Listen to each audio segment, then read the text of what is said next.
Bob. Do any of you remember Ben Carson, the shock doc, the guy who challenged the president at a prayer breakfast, no less? Turns out, before that breakfast, the president's people had a message, well, for even Ben.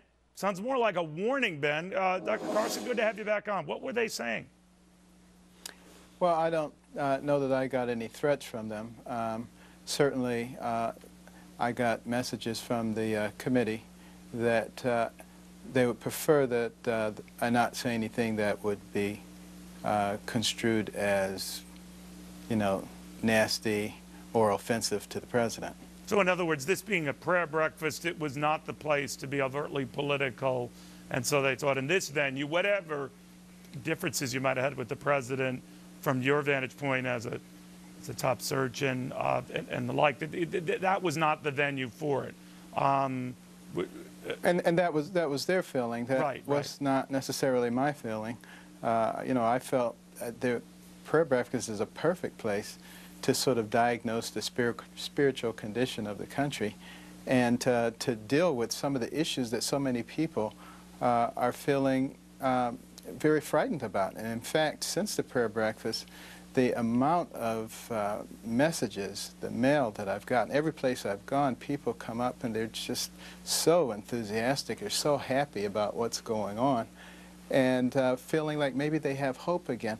And I hope that maybe the administration hears that and recognizes that there is a need to be the president of all the people, not just of a segment of the people. We need to be doing things that bring people together and to create harmony, and not things just so that our side can win. So, Doctor, when they did send you these emails or whatever, however they communicated to you that, you know, this isn't the venue, doctor, to raise this stuff, and you obviously disagreed, how did you convey that to them? Ahead of the speech, or did it all just come out during the speech? Pretty much came out during the speech. And I don't think that there was anything that was said that should have been offensive. You know, unless you were guilty of any of the things that I was talking about. It shouldn't have been offensive at all. But if you're the president and it's under your stewardship that this debt has accrued and this health care law has taken effect and some of these liberties you talked about have or seem to have been compromised, I could well understand why it wouldn't go down well with him, right? Yeah, well, I would hope that we would reach a level of maturity where if suggestions are offered for dealing with problems, and they're logical suggestions with which a huge segment of the population agrees, that one might actually take time and say, let's consider this, let's look at this, let's see if we can integrate this into our policies. Again, the ideal being to lead all the people, not just a segment.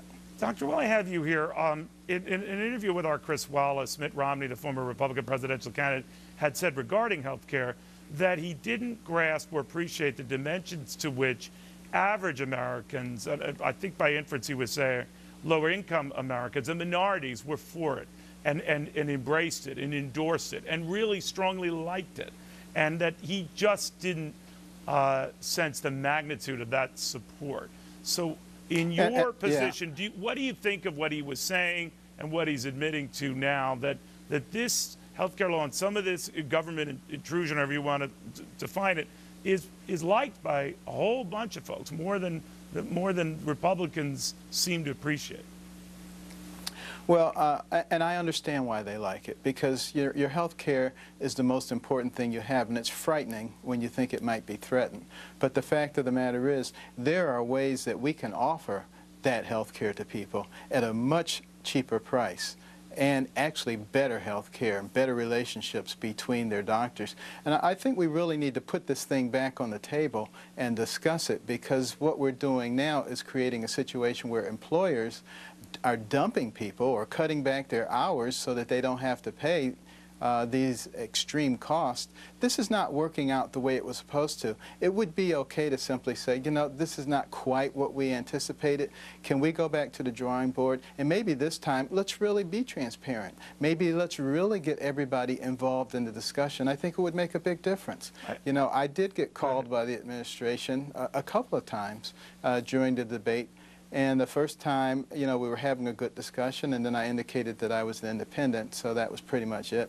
And then I got a call a couple of months later. I guess they reconsidered, And I was teaching a class, and I couldn't talk at the time. And I said, maybe could we talk in 40 minutes? And, well, no, we can't talk in 40 minutes. So that was the end of that.